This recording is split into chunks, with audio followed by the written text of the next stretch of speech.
सब कोही खिलाएर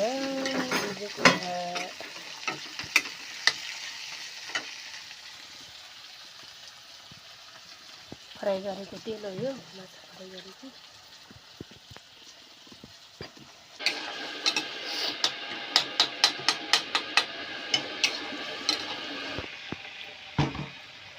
पाकिसक्यो अब हामीले उम्लेको पानी लगायौँ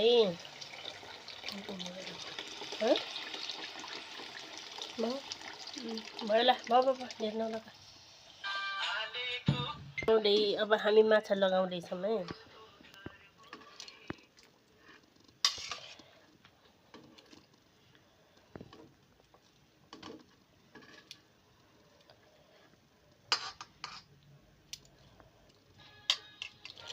मोटो रहेछ क्या होइन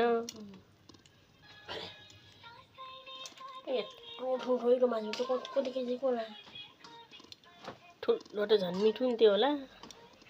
साना पनि थियो अनि त्यस्तो सानो होइन बच्चा बुझिस भर्खर बच्चा त होइन त्यो अलिक ठुलो थियो त्यो साना फेरि त्यस्तै भुरा माछा होला नि क्या त्यस्तो भुरा त होइन यहाँ आधा केजी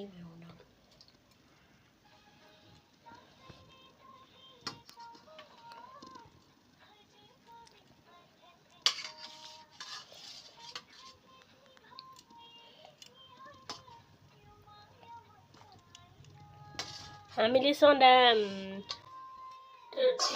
नहालेको भए हुन्थ्यो मेरो बानी किन हालेको त्यो तेल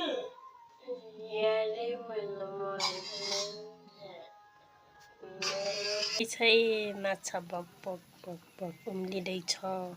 हामी एकछिनमा धनियाँ लगाउँछौँ